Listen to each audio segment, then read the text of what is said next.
Take a moment to make a very close connection with the Buddha in the space in front, surrounded by all the holy beings, and ourselves surrounded by sentient beings as far as we can imagine.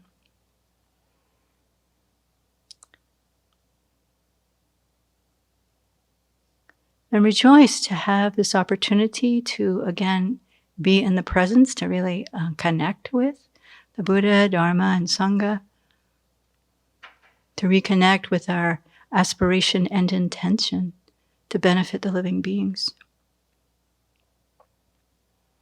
And then take a moment to come to your breath. Bringing yourself present here to this moment.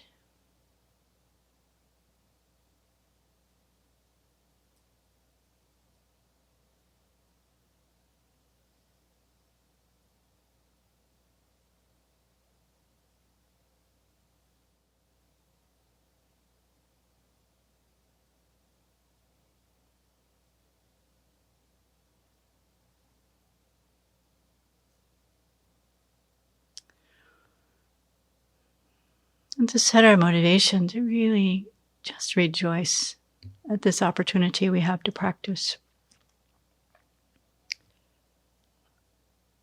And as we look around at what's going on in the world, so many places tortured, tormented by war, by hunger, by confusion. So many people in power overwhelmed by such really confusion about what is happiness, what brings suffering. How astonishing, really, that we have met the teachings that teach what the real causes of suffering, the real causes of happiness are. Astonishing, really. So we can rejoice that we have met these teachings, appreciate that, and appreciate our own the inner condition of our interest in the Dharma, our interest in spiritual pursuits, how precious that is. Because no matter how many wonderful Dharma teachings are going on around at any given place, no matter you're even at the holy temple, stupa in Bodh Gaya, if you don't have that interest in the Dharma, it's not going to go anywhere.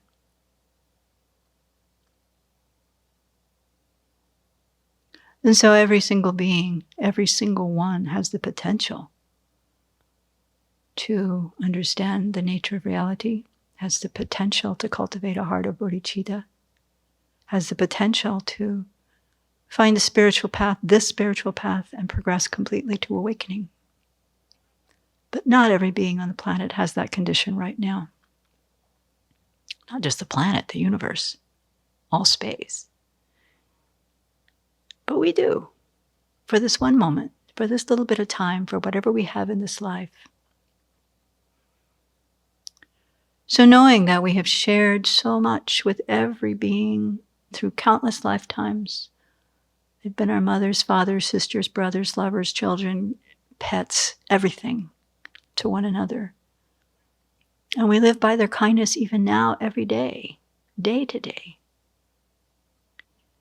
Let's take this opportunity to use the tremendous conditions that we have to cultivate our good qualities, to work to purify our negativities, to deepen our understanding of the Dharma, and do this with a very clear intention to become the Buddhas that can lead all these beings to realize that potential in themselves.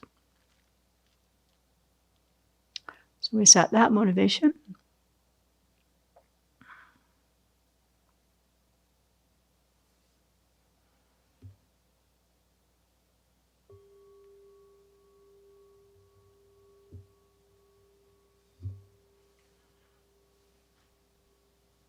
So I want to check that the sound is okay. I got a scratchy throat this morning. Okay, good. All right. So in the review, I had the assignment to go back to chapter 6 and cover the first 6 verses of chapter 6 in A Guide to the Bodhisattva's Way of Life, or I think we have a different title, Engaging in the Bodhisattva's Deeds, which is, don't you think it's amazingly timely to be looking at this chapter, these first 6 verses, in the midst of this phenomenal teachings that we're receiving on the third ground, the luminous, in this Chandrakirti text. So much so that I had reams and reams of material. We'll see how far we get, but I want to tie these in as much as we can to what we're learning now, and also how to be practical in the application. So chapter 6, as we all know, is the chapter on fortitude or patience, the perfection of patience, depending on your translation, and Venerable uses fortitude. I'm going to read the 6 verses straight through in the translation that she teaches from. Whatever wholesome deeds, such as venerating the Buddhas and generosity, that have been amassed over 1,000 eons, will be destroyed in one moment of anger. There is no evil like hatred, and no fortitude like patience, or maybe no forbearance like fortitude. Thus, I should strive in various ways to meditate on fortitude. My mind will not experience peace if it fosters painful thoughts of hatred. I shall find no joy or happiness. Unable to sleep, I shall feel unsettled. A master who has hatred is in danger of being killed, even by those who, for their wealth and happiness, depend upon his kindness. By hatred, friends and relatives are disheartened. Though drawn by my generosity, they will not trust me. In brief, there is nobody who lives happily with anger. Hence, the enemy, anger, creates suffering such as these. But whoever assiduously overcomes it finds happiness now and hereafter. Well, that's a pretty good summary of the teachings that we've been getting, right? And when Venerable taught this, she said these first 6 verses make 2 really important points, and that's a lot of what we've been studying. The first one is that anger, if we don't control it, destroys our merit. It says it right here in the first verse. Whatever wholesome deeds, venerating the Buddhas and generosity that have been amassed over 1,000 eons, will be destroyed. One moment of anger. And while attachment and the other afflictions create negative karma for sure, but anger not only creates more negative karma and obscuration, it also destroys our merit. And that is something I think that has come clearer to me in the last 2 weeks or that we've been in this chapter on illumination of the thought than maybe ever. Sobered, I think sobered is safe enough. Sometimes a little shocked, but so we'll spend some time on that. And Venerable said sometimes, we can see this after a moment of anger, we get a sense of it ourselves. If you've been really had a blowout or a blow up, and then afterwards you just feel kind of like icky.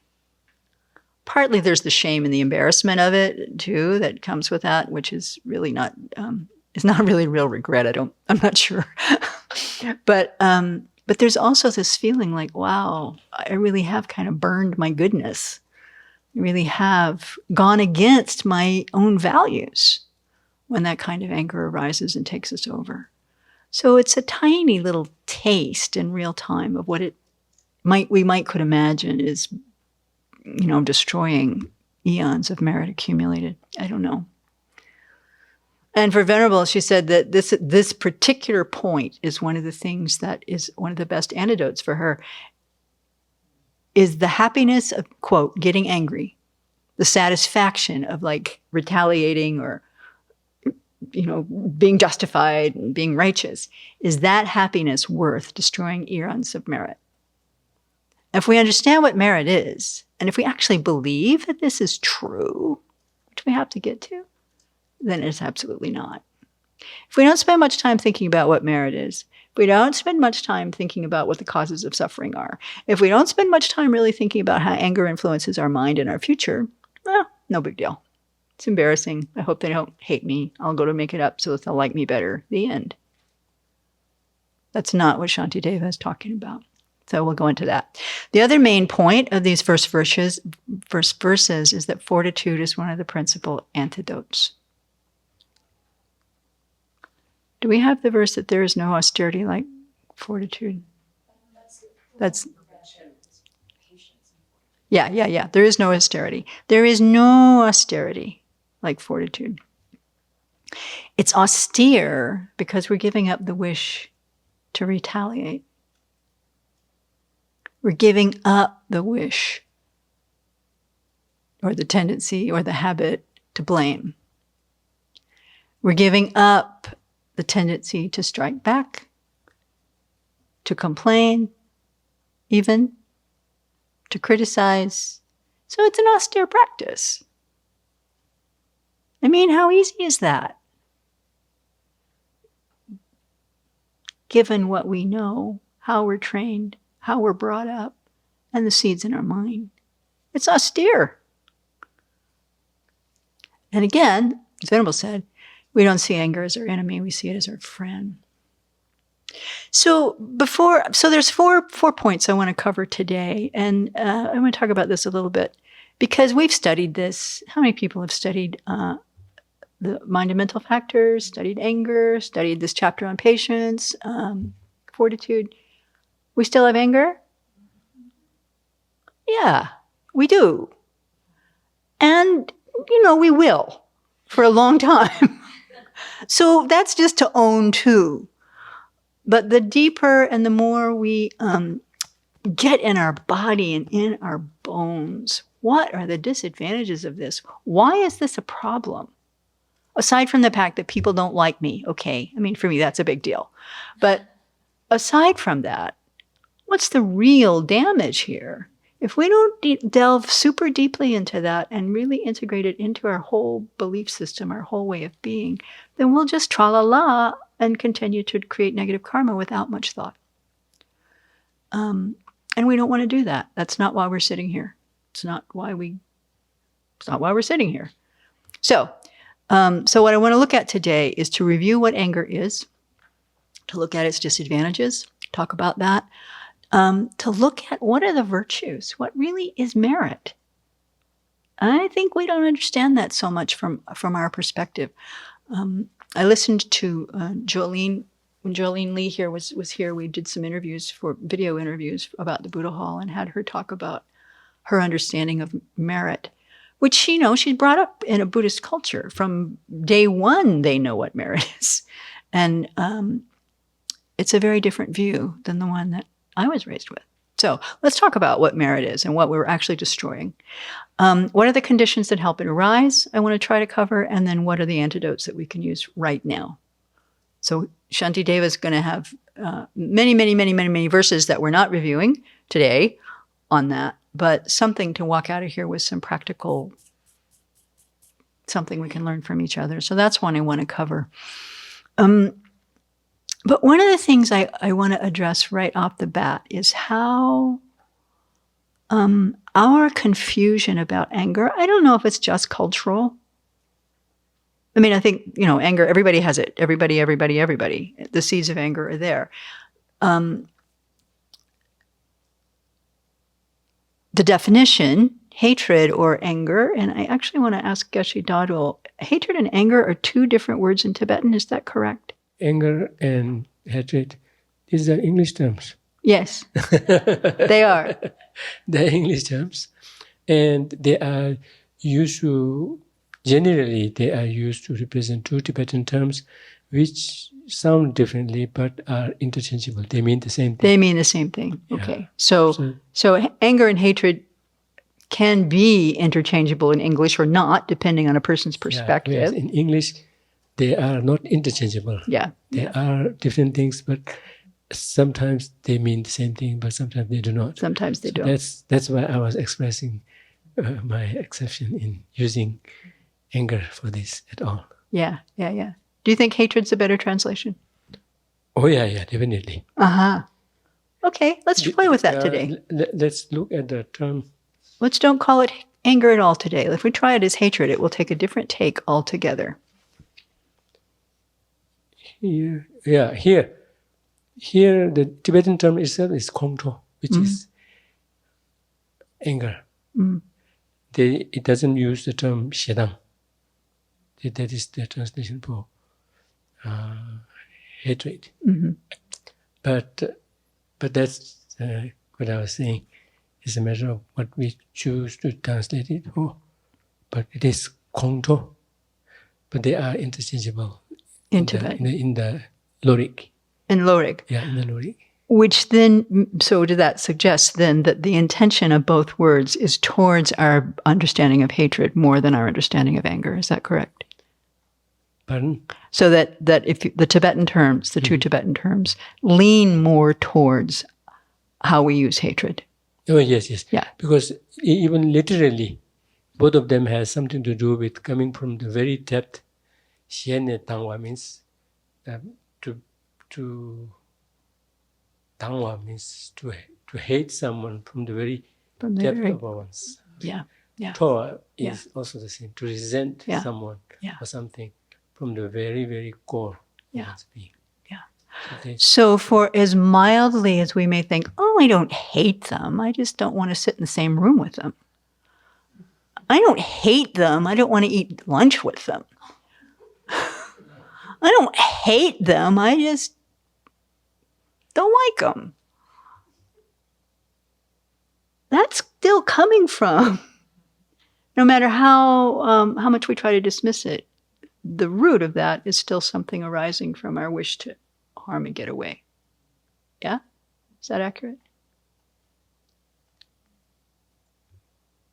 I know there are gradations. There are levels. In Tibetan, and then see, does that come close to Shetang or Kongdo? That's not quite. It's not quite from the very depth. From the depth, so many afflictions can come. Yeah. But here, what comes from the very depth is a sentiment of kind of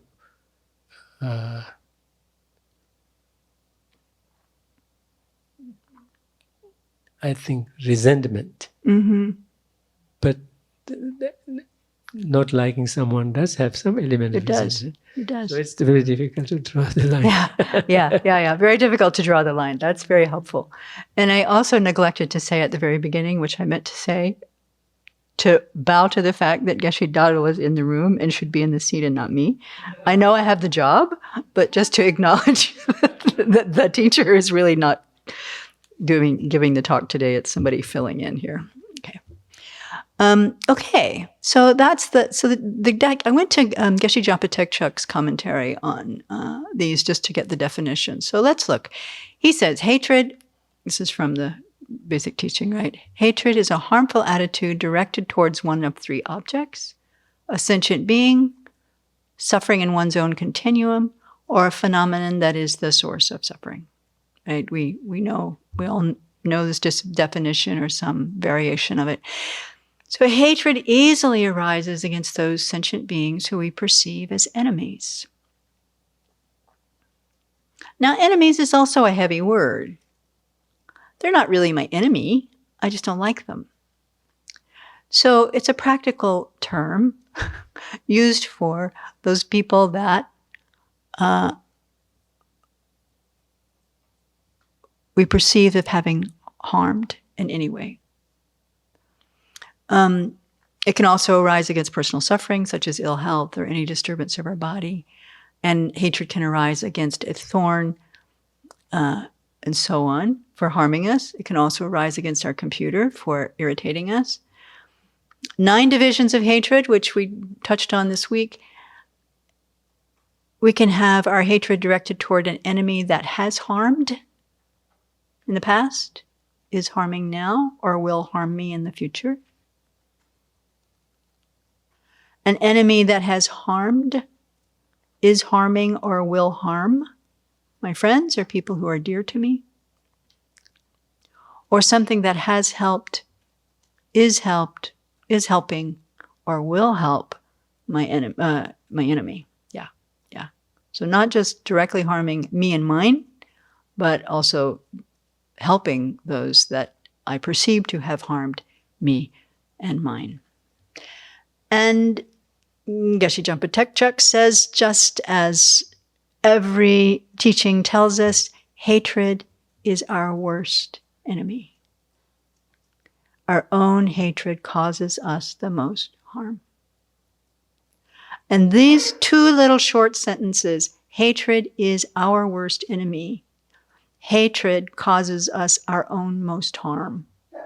Our own hatred causes us the most harm, is the crux of the whole thing. And the problem is, we don't get it. Really. I think if we got it, I mean, we're smart people. If we really got it, we would, I don't know, we'd work on it. So there's the problem. I mean, there's many problems with this, but somehow to take the opportunity to really bring this into our understanding. Anger is my own worst enemy. It is not the guy across the street. It is not the President of the United States. It is not my mother. It is not, I mean, whoever in any given moment that we think is the problem. It's not. Hatred is our own worst enemy.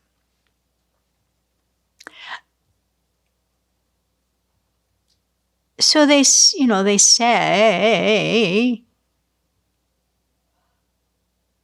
the reasoning that we get behind that is that, at the very worst, our enemies can only take our life. Well, that's not only, it's a big deal. And if we only have a view of this one life, it's the biggest deal.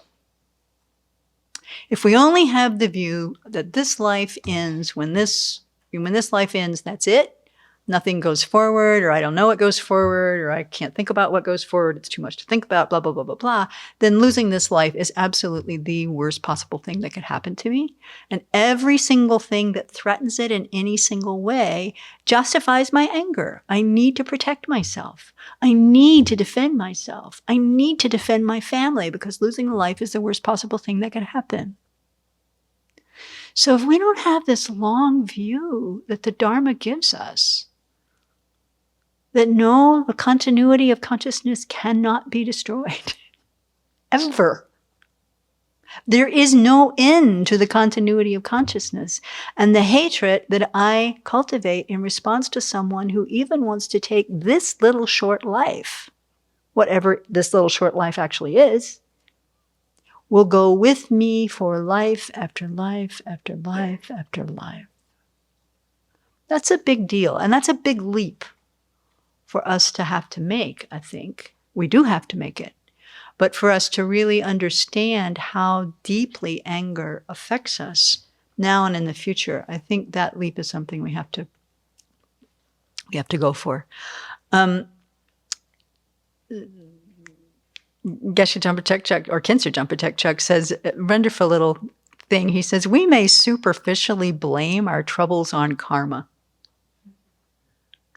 But if we examine the karmic cause of our unhappiness, we will discover that most of it came from the affliction of hatred in previous lives.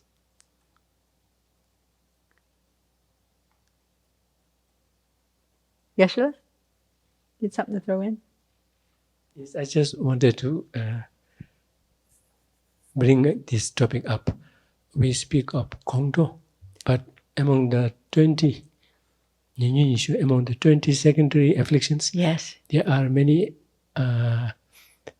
afflictions you may call associated with Kongdo. They are not singled out here as the worst enemy. So there is one is very close to Kongdo, Toa, Quenzin, Tsikpa, right?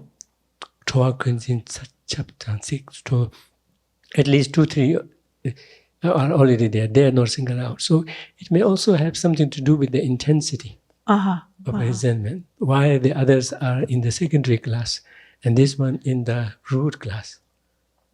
Yeah, so when I say anger and hatred, as we commonly use them for these two Tibetan terms, are interchangeable, is because Kongdo or Shetang, whatever term we use, they are both not at the same time, but they are both included among the 6 root afflictions. Yes. So that's the reason why they are interchangeable. They take each other's place. Yeah. Never are they mentioned together. But then in the secondary affliction class, we have 3-4 of them associated with anger, which in our ordinary terms might feel like the same as I don't like that person, or some kind of malice, some kind of resentment.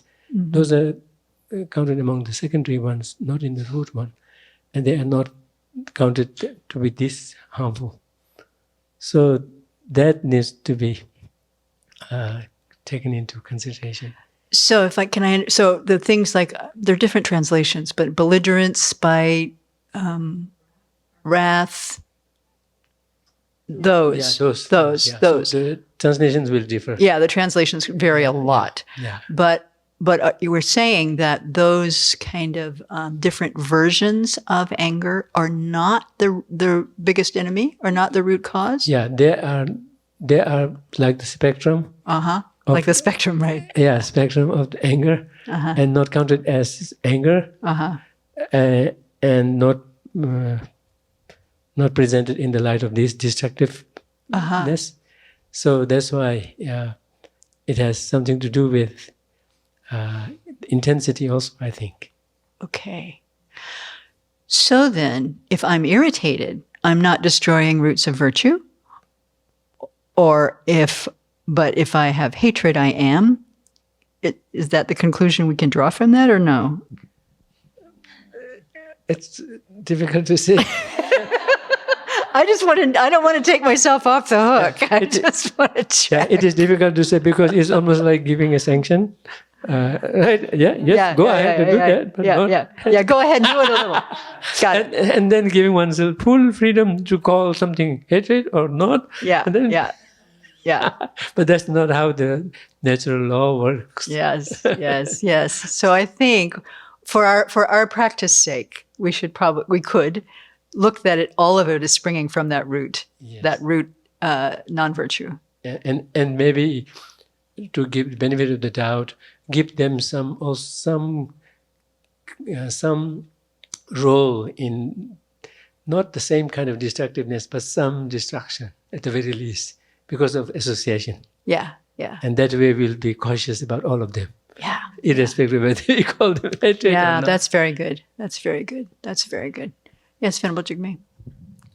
It just reminds me that when we have the different terms and the different intensities, that's beneficial in this way, that we can recognize small irritation and work with our minds. When it's full-blown rageful anger, I can't really work with my mind.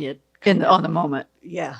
So in that way, it's helpful that we can start identifying the subtler ones. Yeah. To work with them. That's a good point. That's a really good point. And one of the things that I wanted to get to in talking around, like defining it also really clearly, is because, and I started a few minutes ago about talking about our culture, is that we're so confused about anger, because it's so kind of celebrated in some points of view, that you got to get angry with people. So even the social justice movement, you've got to have anger to be right. You got to have anger to fight for what's good. I often tell the story of when the United States was about to go bomb Iraq the first time. I went to a small protest in Idaho. I had lived in Seattle for 20 years where there would have been thousands and thousands and thousands of people out. I went to the one in Idaho where there was maybe 100. But still, I felt it was important to there and to stand in a peaceful way to say, I, as an American citizen, do not support our invasion of this country.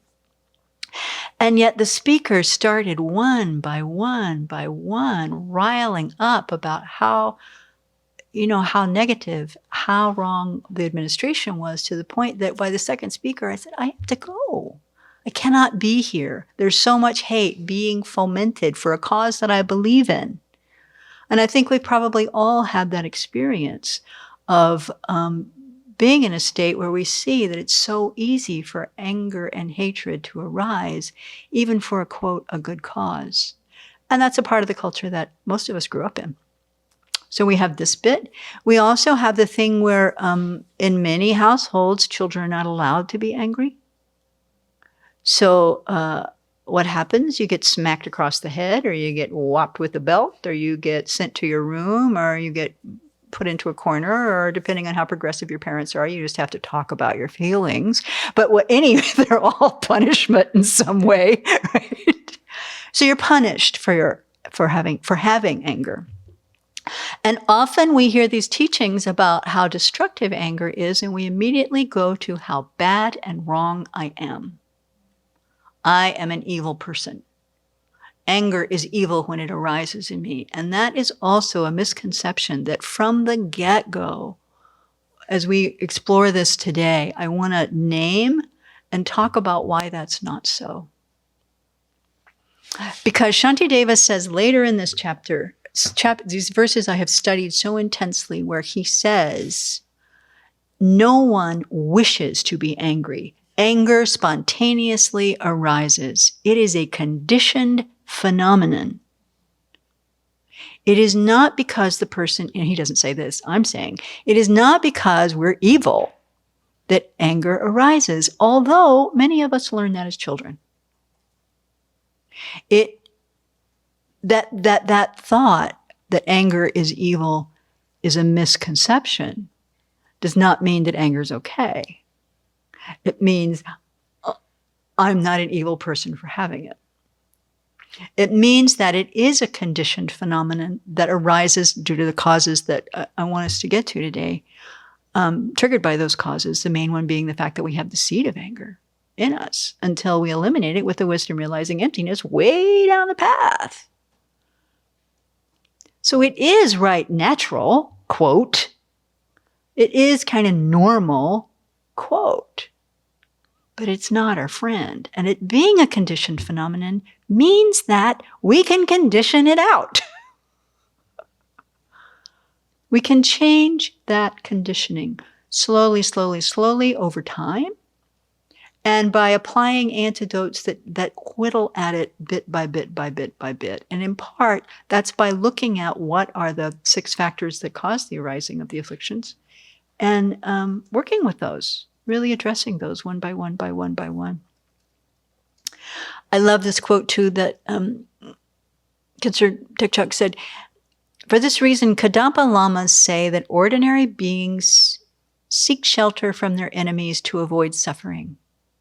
But they do not recognize the inner enemy that is the cause of suffering, from which they cannot seek shelter.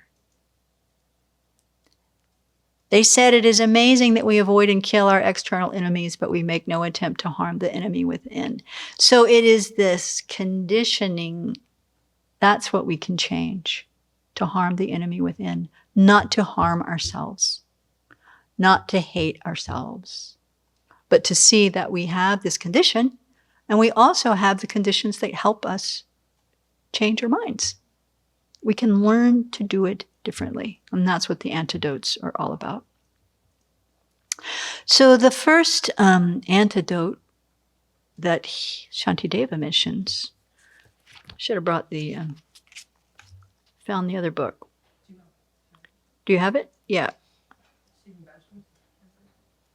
Yeah, thanks. Oh, yeah, it is underneath, probably. Anyway, this one's open in the right place, if you don't mind. I'll trade you. Wow, that's a well-marked book. So Shantideva tells us first free. My mind will not experience peace if it fosters painful thoughts of hatred.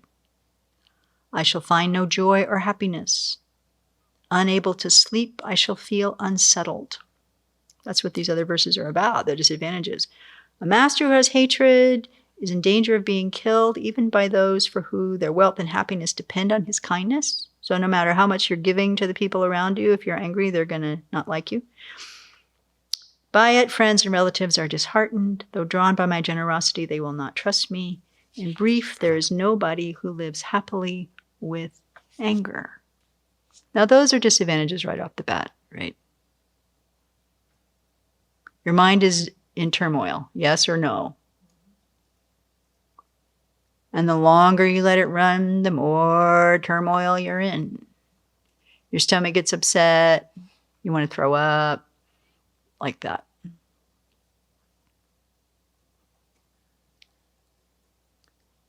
I shall find no joy or happiness. This is the analogy of being in Hawaii in this beautiful place on a perfect, beautiful beach, and the food is gorgeous, and the papayas are fresh, and the air smells like plumeria, and it's gorgeous, and you're furious, and you cannot enjoy anything. Ever had that experience? Not in Hawaii necessarily, but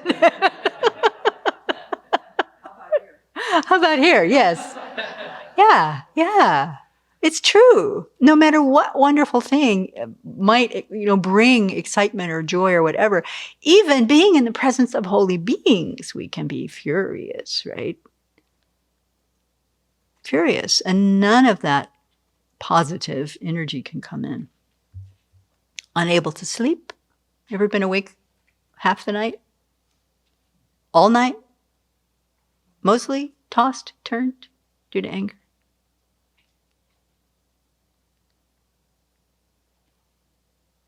Friends and relatives are disheartened. I mean, the people around us never know, right? They can't trust us, really.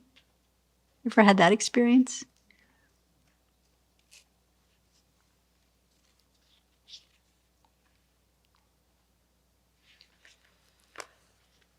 There's the one in here. Oops, I didn't mean to do that.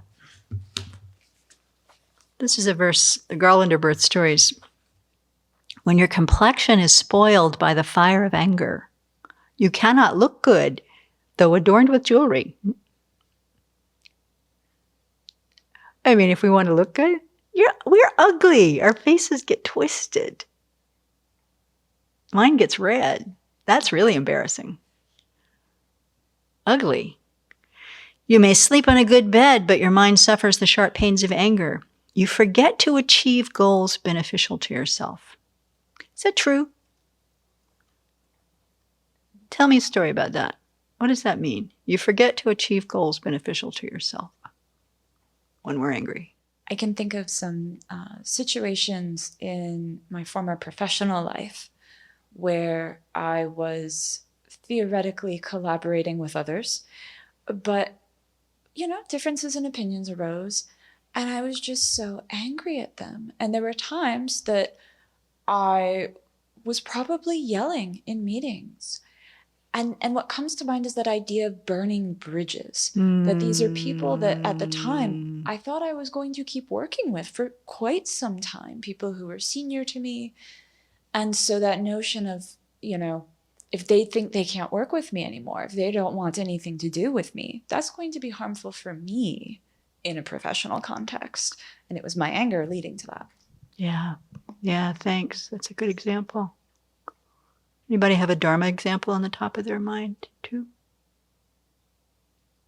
I mean, I know for myself, sometimes, I'm not always aware when there's like anger or resentment growing in my mind, but I can get into that kind of rebellious mind. I'm not going to practice. I'm not going. Something like that. Or, okay, they don't like my idea for doing this. Fine, I'm out of here. Somebody else can do this job. Those are angry responses.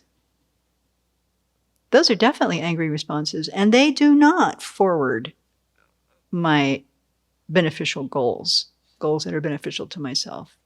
It's like, so I've come to learn, sometimes I'm a little slow to twig to it, but I've come to learn that when I have that kind of rebellious thought in my mind, I'm not doing it. I've had it. That is a seed of, that is the expression of anger in my mind, and I need to go back and take a look at what's going on. You ruin the achievements of your aims and your good name, Venerable mentioned. Your grandeur fades like the waning moon, whatever grandeur there might have been, I guess. Though your friends love you, you fall into an abyss of wrong. It's true, too, right? The people that care about us try to stick with us. And they may stick with us for a long time, but it may get harder and harder. And then we fall into this abyss of wrong. Weakening your intelligence about what is helpful and what is harmful, you mostly transgress and your mind becomes confused. That's a little sobering too, yes. Yeah, just like the confusion anger brings to my mind, like not being able to discern what is really right and what is really wrong, because everything gets like twisted. Like it's very it's a very afflictive state of mind that damages us and others as well, of course. But for me, the main point is I'm not able to really see the reality. I'm not able to really point out without exaggeration. Mm-hmm. Yeah, that's a key point. I'm sorry we missed it when we talked about what anger is, because that's what it does. Anger is exaggerating the negative qualities, or actually it's the inappropriate attention that's exaggerating the negative qualities. And based on that exaggeration, then we think we see a monster, or we think we see a disaster, or we think we see a problem, where no such thing really exists. And then when we get into the habit of viewing the world through that lens, that exaggerated lens of the negativity, then everything looks like a threat. Easily. And that cultivating that habit over a long time is hard to even see. It like becomes the sunglasses, part of the sunglasses that we're looking through. It colors everything. So our anger, the habit towards it just grows. And as this last verse says, through anger, you are accustomed to harmful acts, or sinful acts is what it says, but destructive acts. So you suffer for 100 years in miserable realms. With what harm greater than this could be done even by enemies avenging the great harm you have done? This anger is the inner enemy. I know it to be so. Who can bear its proliferation? If I know this to be so, who can bear its proliferation? And then J. Rinpoche says here, meditate until you are firmly convinced that grave consequences such as these arise from anger. That's our task, to meditate that we are firmly convinced that such difficulties arise from anger. Are there any other disadvantages that you can bring to mind that you... Yes, Venerable Thubten. I know there's lots, but... Well, we try to spend a lot of time habituating our mind towards love and compassion and to develop bodhicitta. And we have to come back to that time and time again because our mind is not yet habituated in that way. And every time we get angry and have these opposite thoughts, we're reversing all we've done, or some of what we've done. We're deepening the old track that we're trying to get rid of and harming the new habit. And so these are so counter to what we're trying to develop. Yeah, that's exactly one of the points that we just studied this week from the text, right? The uselessness of anger against and how it destroys our virtue. But also, supple. Another destructive outcome of anger is it destroys trust. And especially in a situation where you're wanting to help people, one moment of anger can destroy the trust, and then there's no possibility to help because that person doesn't trust you. Yeah. That's a really good point. What else? Venerable Manlam? And then Venerable Damcho. When my mind is ruminating and I just have a lot of angry thoughts going through, I have a hard time focusing on other things. And so that takes a lot of energy, and also takes me away, kind of the phrase that you were saying too, where it takes us away from my aims. Like I have a hard time actually accomplishing what I want to accomplish because my mind is just so stuck, kind of going back to what happened and how I'm right and how they're wrong and blah, blah, blah. And something else. Let's see. I think the energy it takes in the way that I can't do much else. Yes. Not only is your mind full of it, but it takes a huge amount of energy. You get exhausted. You get exhausted when you're angry. Really? It just wears you out. Venerable Damcho? I guess I like to think of the conflict as just being between myself and another person, but that's never the case. It just ripples out. Like I had a long-standing feud with a friend. It affected the whole friend group for years. At work, we formed factions against one boss. And I've seen at a Dharma center, 2 senior monastics disagreed about a Dharma issue, and all their followers split along those lines. And then the center split off. That really shocked me to see the effect. You think it's between 2 people. It never is. Yeah, that's a good point. It reminds me of that story of the monks that were fighting that led the Buddha off to come up with the six harmonies. Yeah. That these monks were fighting and split the community, and Buddha just walked into the woods. Yeah, Venerable Thubten.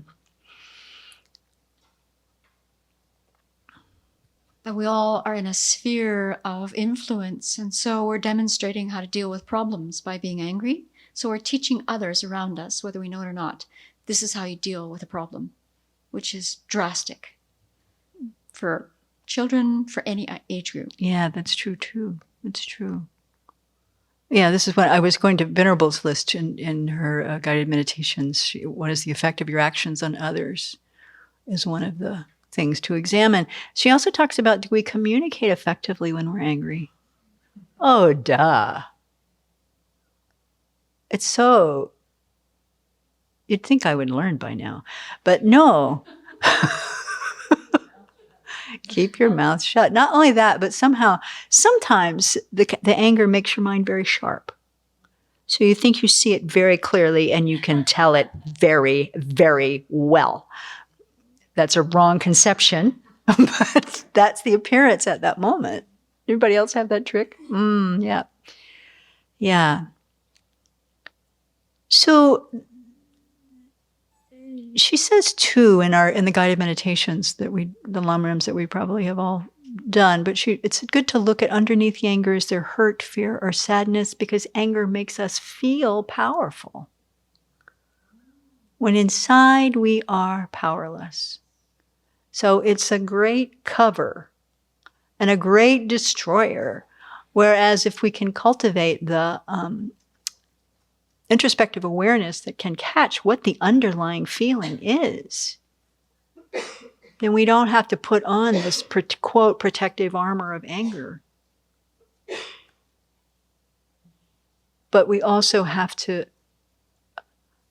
I think we also have to really decondition ourselves to believe that that is a protection. One of the things I think a lot about with anger is that the anger response is reptilian. It's our threat response arises. Mm-hmm. And if I can remember that, then I know that it's distorted, and I can move my mind back. And also just having that idea that it's this reptilian thing that, there's no logic loop to it, then that helps me find some compassion for my reptilian responses. I'm not so hard on myself then, that it comes from, eons of, trying to survive. And so that helps me not get so down on myself when I do drop into anger. Yeah. I think, catch me if this is wrong, but I think that looking at it from the reptilian brain point of view, correlates the psychological or kind of, I guess physiological point of view, matches this idea of having the seed in the mind. The seed, of course, has been there longer than our reptilian brain has, but I think that they sound similar in their view of how the impulse arises. Yeah. So either form. And I guess I'll say one other thing. If you come from an environment when you're growing up where there is a lot of anger, and yet you don't have the, you're punished when you are angry, then you learn how to detach from it and, go bye-bye. And that's not so helpful either. And a lot of times that kind of response is not helpful, but underneath all of that is the fear that you're going to act like those around you who were out of control with anger. Yeah. When people say they're afraid of their own anger, I've heard that said many times. People have that, right? You're afraid of your own anger. Yeah. And that comes from that early conditioning. So the more we can look at what it actually is, this wonderful piece about it's a conditioned phenomenon, it helps relieve that, I think, the more we meditate on it. There was one other little piece I wanted to come to that came up. It comes up here. Lama Tsongkhapa actually uses it again from Lamrim Chinmo. It's also an illumination of the thought, where he's telling the story about the monk from the sutra. What sutra? It's in the Sravasti school, cited in the Compendium of Training. I don't remember if the sutra was cited, where the Buddha, Upali, approached the Buddha and asked about the great virtue of a monk who prostrated to the relics and got all this merit. Upali says, and how does such a root of virtue come to be diminished, thoroughly purged and completely exhausted? And Buddha replies, Upali, I have seen nothing comparable to inflicting wounds on and causing injury to those who are engaged in the practice of pure conduct. In other words, you will thin out, thoroughly purge, and completely exhaust the root of virtue if you have malevolence towards a person that's practicing virtue, a monastic. So, how many people in this room have ever been angry at a monastic? How many people in this room have even been angry at a teacher who was a monastic? Yeah, it's big. It's a big destroyer of merit. Big destroyer of merit. So I think it makes the conditions of living in this environment a little bit higher stakes. Because, who else are you going to get? Your parents, your brother, your siblings aren't here. Who are you getting angry with? The people in robes sitting all around you. So just to keep that in mind, again, without scaring us or making us crazy with fear, and now I'm not ever going to speak to another person again because I probably will be angry. But to hold that in mind is another great motivator for working with our anger in this condition. So with the mention of how if anger is directed towards a bodhisattva, the stake is even higher, right? Yes. So do you want to be bodhisattva, to be a cause like that to someone? Or do you want to be around bodhisattvas, risking that danger for yourself? That mind needs to be worked on and turned around and then try to be very convinced of the long-term benefit and how that's the only way out. Not avoiding them, dodging them will be enough in the long run. Yeah, that's a good point, you guys. And also, one of the things I've been thinking about in this is like, okay, so if even bodhisattvas, especially in the first two paths, are still susceptible to anger that can destroy all the stuff they've already done, then it would really behoove me to start working on this habit like now, because it's going to take a long time before I even get to that level. And I have time to work on it now. And I need to work on it now. But I can just see how that habit from these teachings, how that habit goes on and on and on and on and on and on and on and on and on and on and on and on and on. And it's more dangerous the further along the path we get. So not to take care of it when I'm just barely hanging on to the path at the very, very, very beginning. Not on a path, but aspiring to be on a path someday is the best time to be working on overcoming this habit. Yeah, Venerable Lin. I actually have a question for Geshe-la on how he view. It's a bit discordant for me, but how do you see it when this reference to the reptilian mind is somehow equated with seeds of karma? How does that? How do you see that? If I understood this properly, this is coming from evolutionary theory, is it? I think so. Yeah. If that is the point, then we need to be aware of the two paradigms. Yeah. And try to look at them through those same lenses, and it would make sense there. And then, if our effort is to make kind of a connection between the two, reconcile, then it would be another thing. But we have to be aware of the two different worldviews that we are kind of comparing or contrasting with. Nonetheless, from a Buddhist perspective, that kind of impulse could be karmic seed, not just could be. It's a result of habituation, and I even am. I'm even cautious about using the term natural, normal into the Buddhist context, because also like saying our life has a purpose from the beginning, whatsoever. There's a given purpose. No, we have to make the purpose. It's not that everything we do, everything that happens, good, bad, has a purpose already built into it. Because that is bringing in another worldview, another paradigm. So those needs to be, separated. Yeah. So if that were to be looked from Buddhist perspective, then I think that aligns very much with habituation, which is more like the imprints, karmic imprints. Yeah. And it goes much, and its root goes much, much further away than this birth. Yeah.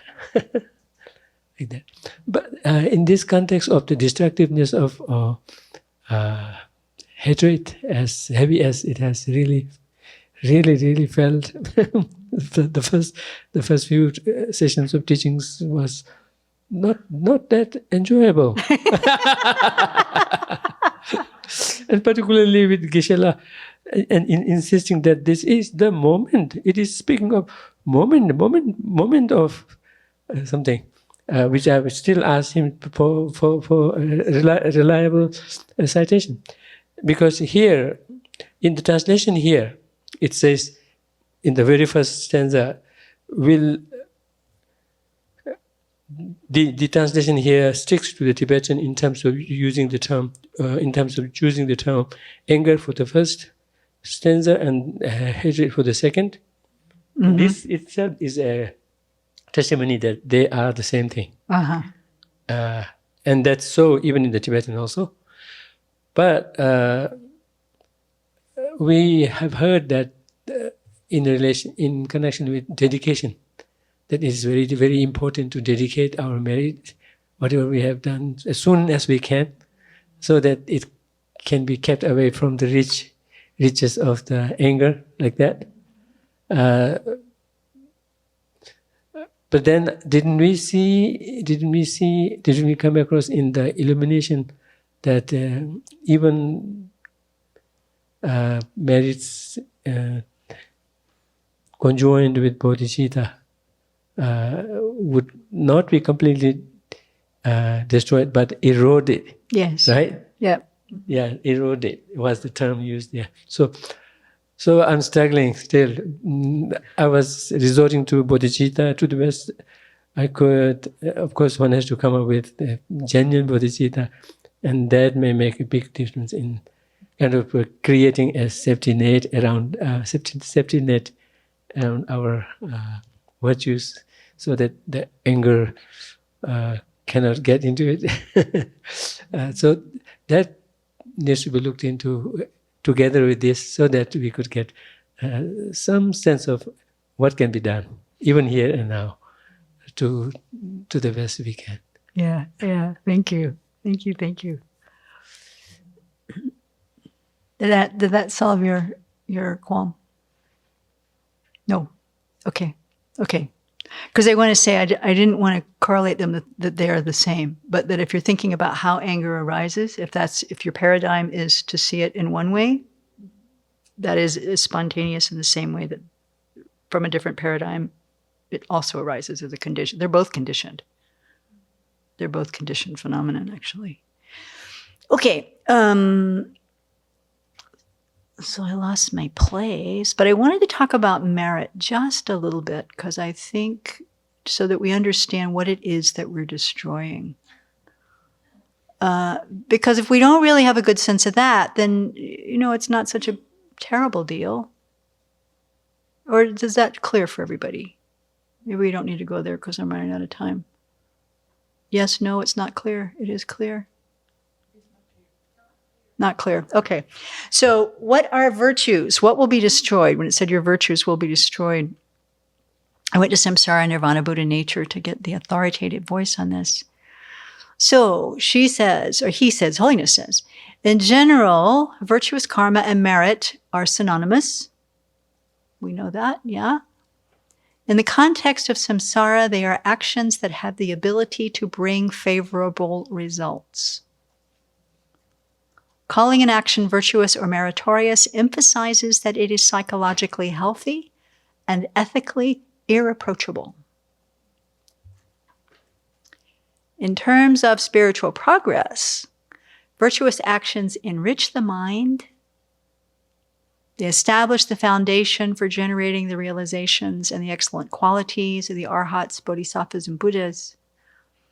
And in the context of the two collections of merit and wisdom, merit is that which primarily has the capacity to give rise to the form body of a Buddha. Right? We know that. So this, it's said in such a few little terms, enriches the mind, establishes the foundation for generating the realizations and the excellent qualities. We need that merit in order to build on our practice, to keep it going. It's not an inexhaustible thing in our minds, I guess until you're a Buddha, but at least at this point, it is not an inexhaustible resource. That to continue to generate merit, we're both planting the seeds for good rebirths. If we do that, we're planting the seeds for fortunate conditions in those rebirths. We're doing all of that. At the same time, our very progression along the path, our capacity, even that thing I talked about in the motivation, even that sense of being interested in the Dharma, that really precious gift of our precious human life, is a result of virtue. That's a meritorious thing, I think. I'm not sure if that's technically correct, but it can only come from virtue, and it can only be fed by virtue. So to destroy those kinds of things doesn't just give us unhappy, unhealthy lives, doesn't just give us terrible rebirths, which it does, and if you believe in that, that's meaningful. If you don't, it's not so meaningful. But it also means that our progression along the path is not fed, and we fall off. And we see that sometimes. It's not to denigrate where people are coming from, but you see sometimes people are so interested in the Dharma, so interested, and then gone. Gone. Oh, got married. Oh, had a baby. No time now. And that's true. But that force that keeps us able to keep practicing. And I can see, probably most of us all can see, at the beginning, I had a lot of enthusiasm and not much knowledge and a lot of energy for it. But what I see now, all these years later, is how much I didn't know, how much I thought I knew and didn't know, what it means to have a practice that's actually internalized rather than one that feels somewhat more superficial as we do. So we have to sustain that for our whole lifetime. And then the next one and the next one and the next one and the next one, in order for these qualities to continue to grow.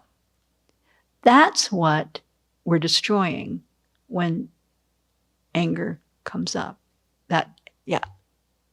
Or those roots of virtue. Yeah.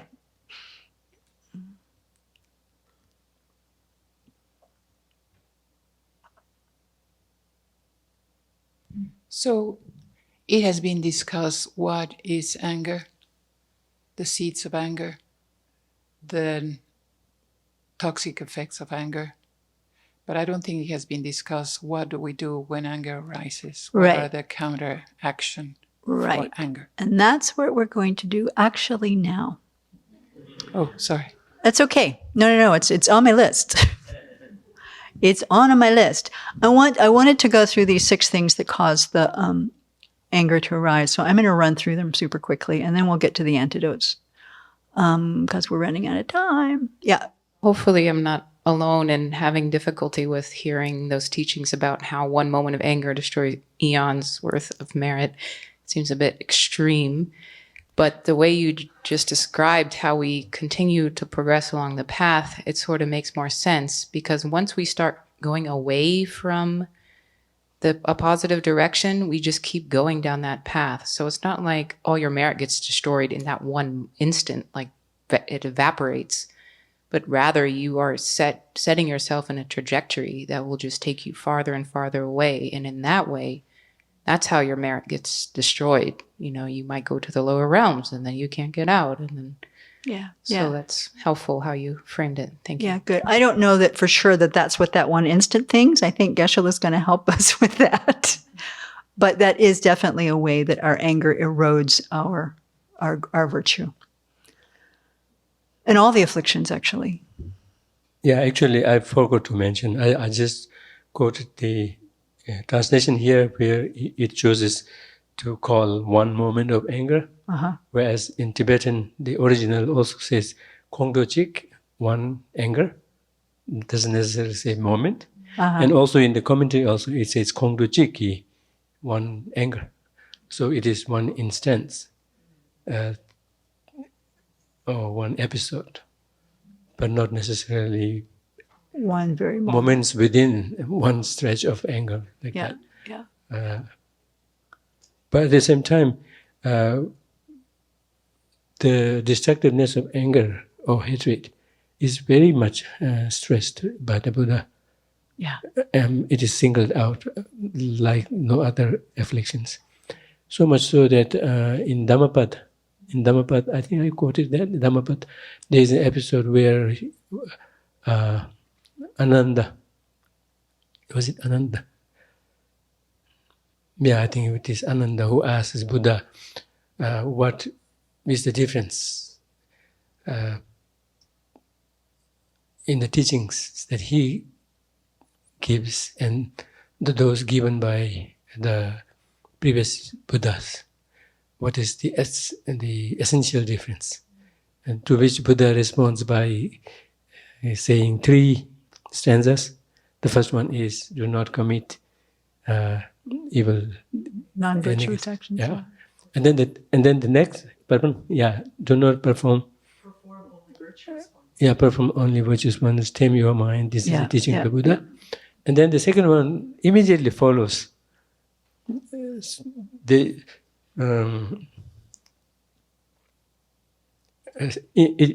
second one immediately follows about anger, how it needs to be addressed. And then the third one comes, how to deal with it, how to address anger, the steps. all of these three are part of one episode in the Dhammapada. As a response to a question to what essentially is different, and he says essentially there is no difference. And we find that in our Pratimoksha summary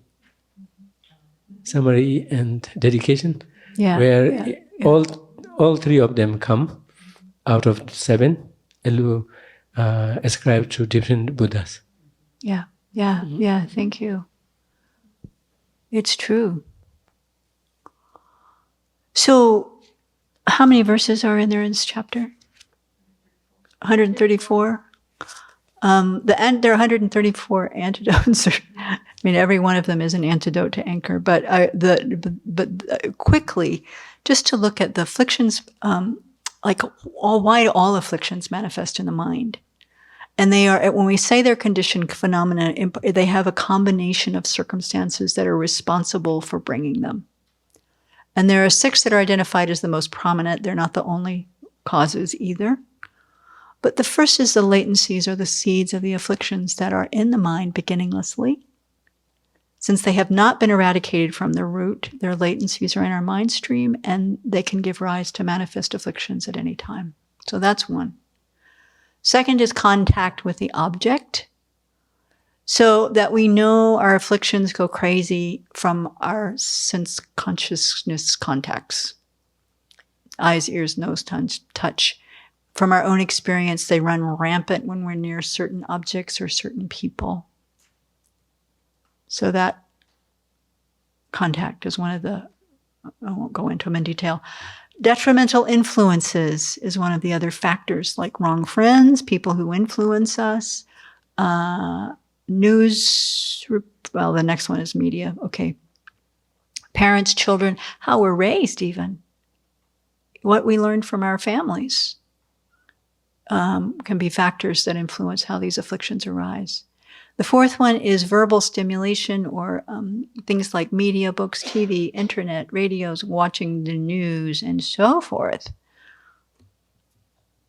Stimulate the afflictions to arise.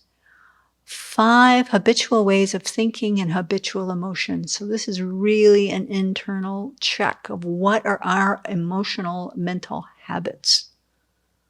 What stories do we go to? Check. What are our minds running to when something happens to me? What's the first story that comes? Nobody cares anyway.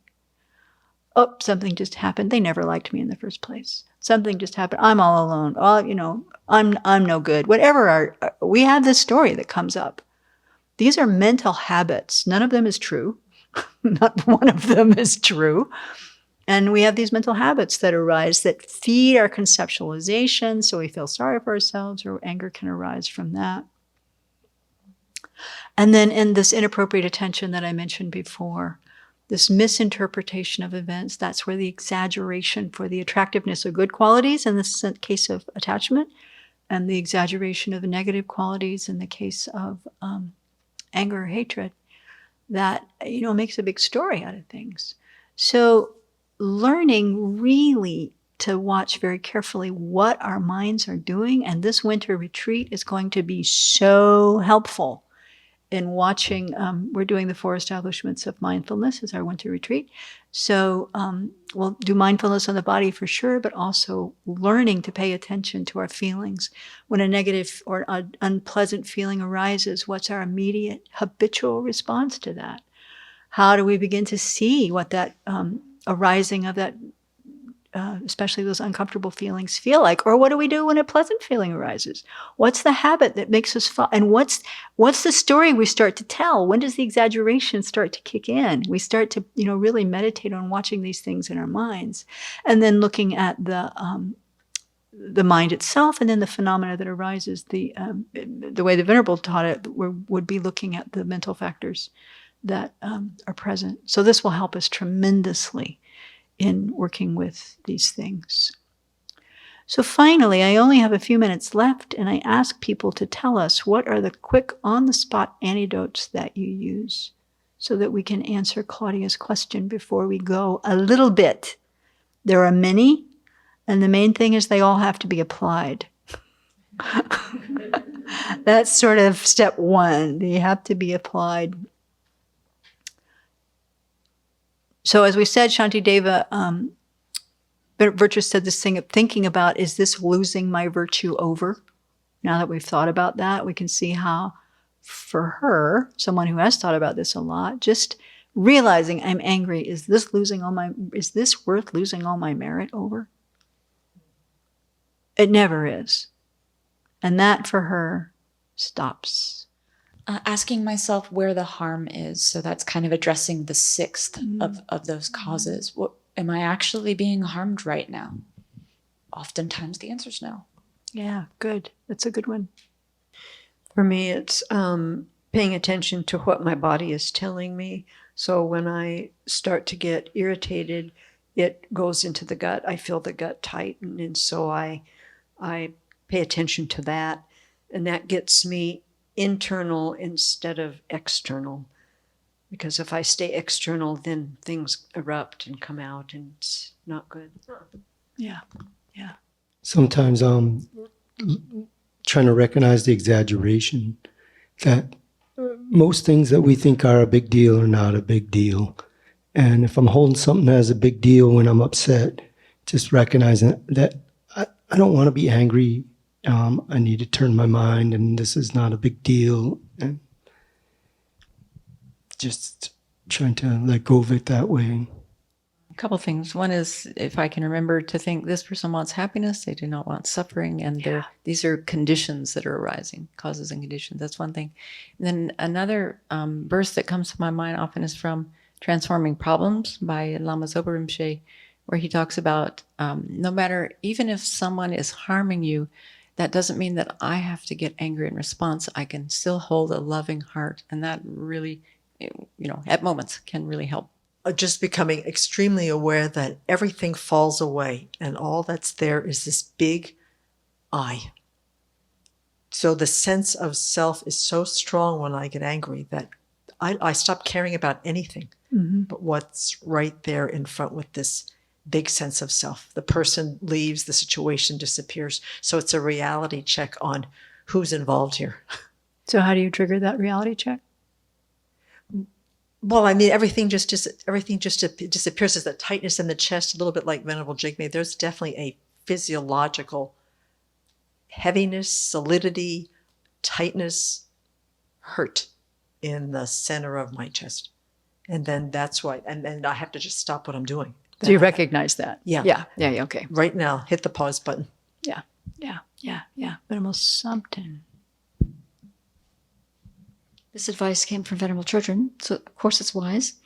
And she said, best to keep your mouth closed. And so, you can keep your mouth closed and feel the reaction. And then over time, you can see it dissipate. And like Venerable Losang said, what is the big deal anyway? The big deal with the self-centered thought.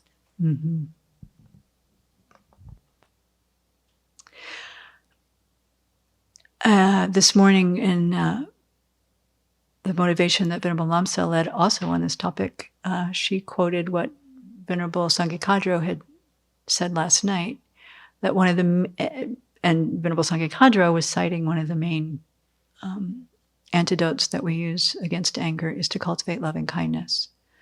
And what Venerable Lamsa was saying is that Venerable SK had said, if your mind is filled with loving kindness, there's no room for anger in the mind.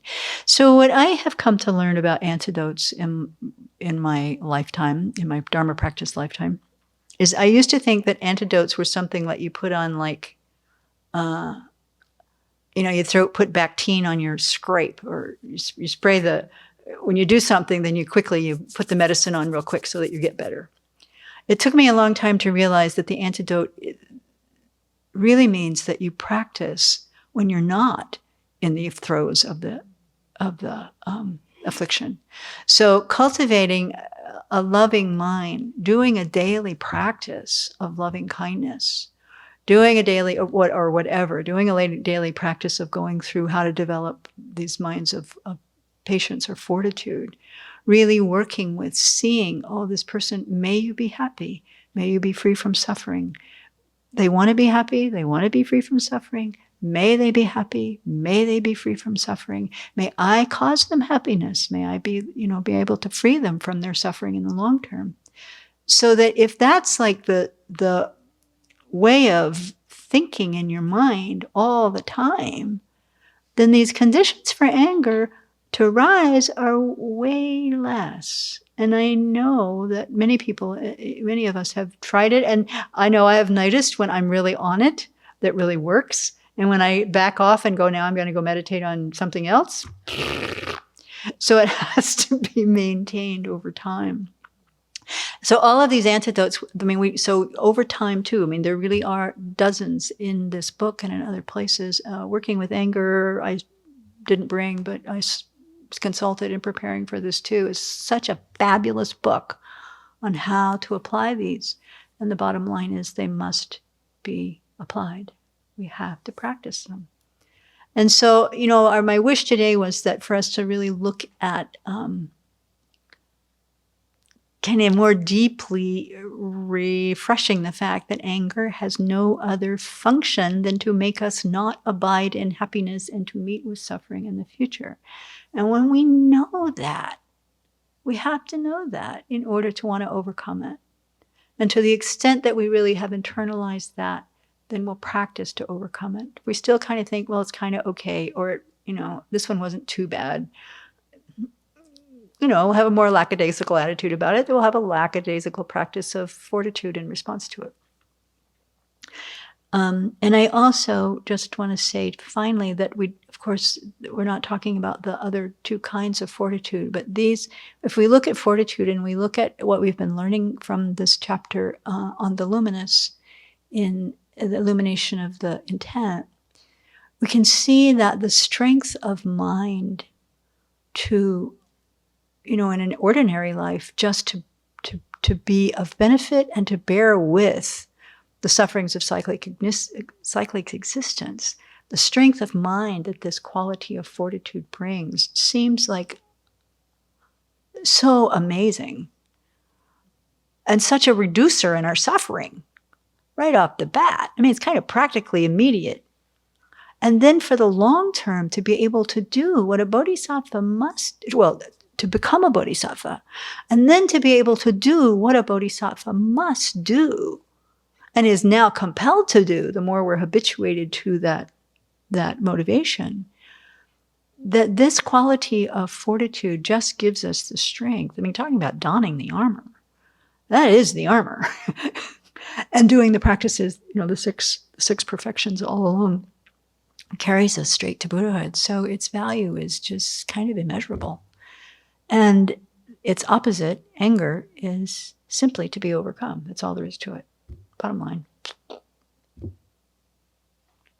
With the compassion and the humility that realizes that we have those seeds and it's going to keep coming. And every time it comes, we have the opportunity to practice. Okay. That's my soapbox. Anything else? Okay, it's 10.